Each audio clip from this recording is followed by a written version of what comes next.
오늘의 심야 낭독을 시작하겠습니다. 자기소개는 우리가 자신을 타인에게 처음으로 알리는 중요한 순간입니다. 그런데 우리는 종종 자기소개를 하면서도 정작 자신의 본질에 대해선 제대로 이야기하지 못하는 경우가 많습니다. 학교나 회사에서 이름과 소속, 하는 일을 말하는 것이 일반적인 자기소개 방식이지만 그런 방식은 사실 그 사람을 진정으로 알리는 것과는 거리가 있습니다. 공식적인 자리가 아니라면 저는 정형화된 자기소개 대신 좀 더 친근하고 개인적인 방식을 통해 저를 소개하려고 합니다. 간단한 예로 제가 좋아하는 간식이나 취미를 섞어 자신을 소개하는 방식이죠. 이는 이름이나 직업보다 훨씬 더 자신을 잘 드러낼 수 있는 방법일 뿐더러 다른 사람들의 기억에도 더 잘 남을 수 있는 방식입니다.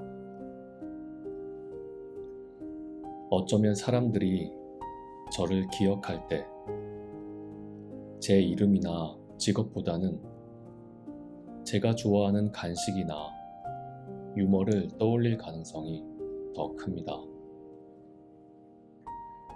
저는 이런 작은 디테일 속에서 제가 좀 더 다른 사람들과 가깝게 연결되고 있음을 느낍니다. 여러분은 자신을 어떻게 소개하시겠습니까? 어쩌면 가장 소중했던 기억 혹은 좋아했던 여행지나 책을 이야기할 수도 있을 겁니다. 이런 질문들을 스스로에게 던져보는 것은 내면 깊숙이 숨겨져 있는 나를 탐색하는 작은 여행처럼 느껴지기도 합니다. 나란 어떤 사람일까? 나는 어떤 모습으로 이 세상에 존재하고 있을까? 일본의 소설가 히라노 게이치로의 철학 에세이 나란 무엇인가는 이 질문을 아주 깊게 파고드는 책입니다. 그는 우리가 흔히 생각하듯 단일하고 고정된 나가 아니라 여러 모습이 공존하는 존재로서의 나를 이야기합니다. 한자어 나눌 분과 사람인을 사용하여 그는 우리를 더 이상 나눌 수 없는 개인이 아니라 여러 명의 나로 이루어진 분인이라고 부릅니다. 다양한 상황과 맥락 속에서 서로 다른 모습으로 나타나는 여러 개의 나가 모여 지금의 나를 이룬다는 뜻입니다. 저는 과거의 제 모습을 떠올리며 그 개념을 곱씹어 봤습니다. 중학교 시절 저는 학업 성적이 좋지 않아 2학년 때까지 자신감이 크게 떨어져 있었습니다. 밝은 성격을 가졌던 제가 학교에서는 자주 어두운 표정을 하고 있었을 겁니다. 아마 그 당시 친구들 눈에 비친 저는 자신감 없는 그런 친구였을 것입니다.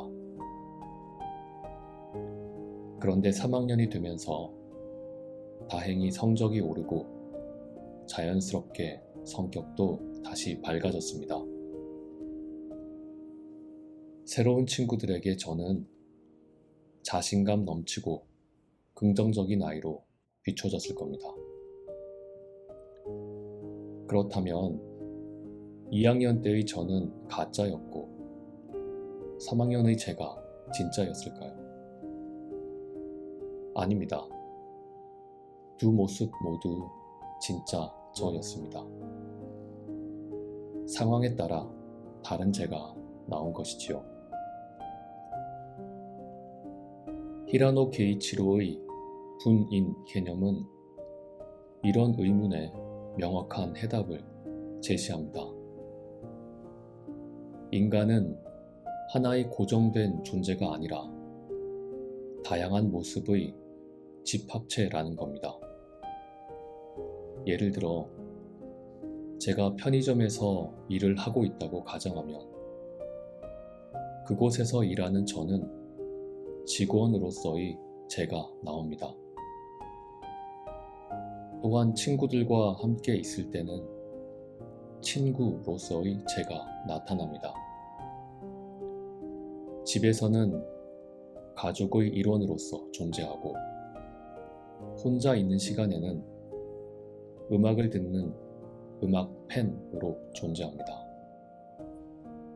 그 모두가 저이고 그 모습들이 합쳐져 나라는 사람을 이루게 됩니다.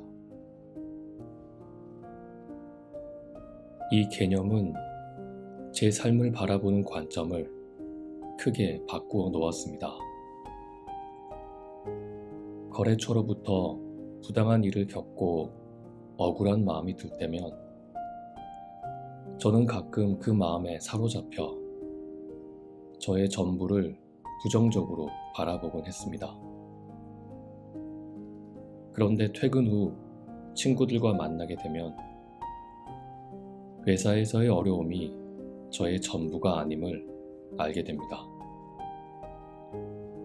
주말에 참석하는 동호회에서는 친근한 총무가 되기도 하고 자주 가는 단골 식당 주인 아주머니에게는 친한 손님이 되기도 합니다.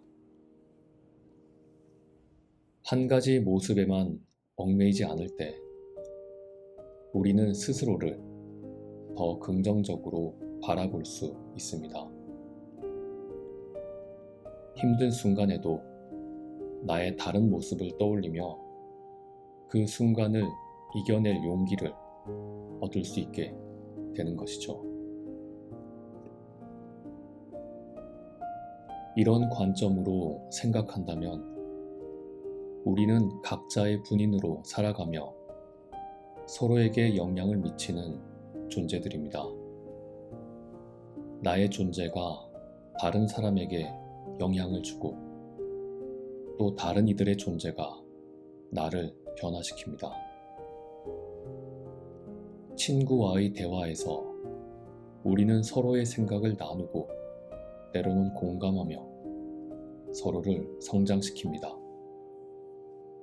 낯선 이와의 짧은 인사 속에서도 우리는 서로의 삶에 작은 흔적을 남깁니다.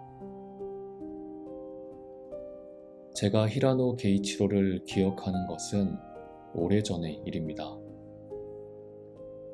그는 만 24세의 나이로 일본 최고의 문학상 중 하나인 아쿠타가와상을 최연소의 나이로 수상한 작가입니다. 젊은 날의 그는 마치 아이돌 가수와 같은 외모로 유명했으며 수상작인 일식은 20대의 제가 몇 번을 읽어도 제대로 이해가 어려운 작품으로 괜한 부러움의 대상이었습니다. 외모와 실력, 세상의 인정을 다 받은 금수저였습니다. 시간이 한참 지나 최근에 그의 에세이 나란 무엇인가를 우연히 접했을 때 40대의 그는 어떤 생각을 하고 있는지 궁금했습니다. 그의 책은 무척 반가웠습니다. 그는 여전히 세상의 인정을 받은 소설가로 여러 면에서 완벽한 사람처럼 보였지만 그의 작품과 생각을 통해 저는 그 역시 여러 가지 분인이 존재하는 복잡한 사람임을 깨닫게 되었습니다. 그의 책을 읽고 나서 저는 그가 40대에 쓴 글을 접하면서 그가 또 다른 분인으로서의 생각을 나누고 있다는 느낌을 받았습니다. 이 낭독을 듣고 있는 여러분도 마찬가지입니다.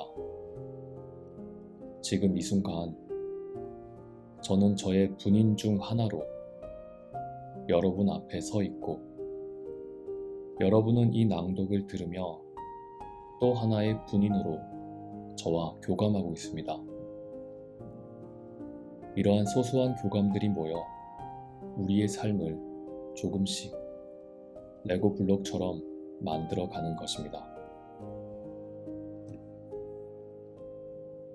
오늘 저는 제 안의 여러 분인을 들여다봅니다. 혹시 상처받아 소외된 모습은 없는지, 혹은 너무 과장된 모습으로 자신을 힘들게 하고 있는 분인은 없는지 살펴봅니다. 내 안의 다양한 모습을 이해하고 돌볼 때 우리는 더 온전한 나로 살아갈 수 있습니다. 나 자신을 받아들이는 그 마음이 타인을 이해하고 따뜻하게 바라보는 눈길로 이어질 것이라고 믿습니다. 혹시 도로 위에서 새치기 하거나 과속하는 운전자를 보며 화가 난 적이 있으신가요? 저도 그런 순간이 있지만 그럴 때마다 저는 이렇게 말합니다. 아마 화장실이 급한가 보다. 그 한마디가 저를 웃게 만들고 불필요한 화를 사라지게 만듭니다. 과속하는 상대를 보며 제 속에 화가 가득 찬 분인을 조금 더 줄여가며 그 대신 위트와 여유를 즐기는 제 분인을 마음의 중앙 무대로 이끄는 저만의 비법입니다. 이 작은 멘트가 제 삶을 조금 더 여유롭고 따뜻하게 만듭니다. 여러분도 삶 속에서 그런 작은 마법의 문장을 하나쯤 만들어 보시면 좋겠습니다. 우리 내면과 세상을 조금 더 환하게 만들어줄 각자의 분인을 더 키워가면 좋겠습니다. 삶은 우리 안의 다양한 모습과 서로의 존재가 어우러져 만들어지는 커다란 이야기입니다. 오늘도 제 안의 분인과 여러분의 분인이 따뜻하게 인사하기를 바랍니다. 우리는 함께 살아가며 서로를 완성해가는 존재라고 굳게 믿습니다. 오늘의 문장을 읽겠습니다. 그렇게 좋아하는 분인이 하나씩 늘어간다면 우리는 그만큼 스스로에게 긍정적으로 바뀔 수 있다. 낭독을 마칩니다. 오늘도 수고 많으셨습니다. 좋은 밤 되십시오.